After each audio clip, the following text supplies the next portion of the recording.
Happy Easter po kapamilya! Ito po si Father J-Boy at tayo na po at magkapet pandasal.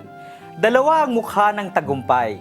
Makikita natin sa bawat ginhawa ang mga nagdaang hirap upang matamo ito.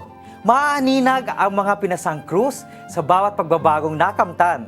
Sa muling pagkabuhay ni Jesus, hindi lamang nagkaroon ng pag-usbong ang pag-asa, ngunit nagkaroon din ng pagkakataong magbagong buhay.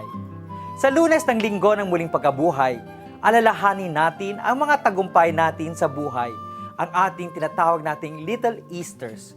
Ito ang mga magandang kapalaran na nakamtan natin dahil sa ating mga pagsisikap. Ito ang mga swerte natin sa buhay na sanhi ng ating pagbubuno sa pang-araw-araw ng mga pagsubok.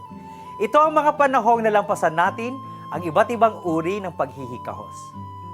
Sa kahuli-hulihay, habang pinahahaba natin ang listahan ng mga tagumpay, pinapataba natin ang ating mga puso sa pamamagitan ng pagpapasalamat sa may kapal.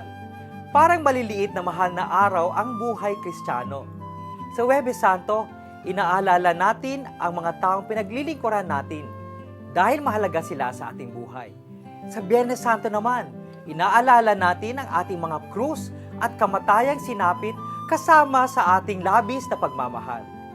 Sa Linggo ng Pagkabuhay, inaalala natin ang ating tagumpay. Kaya ipagdasal po natin na hindi natin makalimutan na ganito ang buhay. Sa bawat pagkalugmok, laging may pagkakataong bumangon. Magandang umaga po.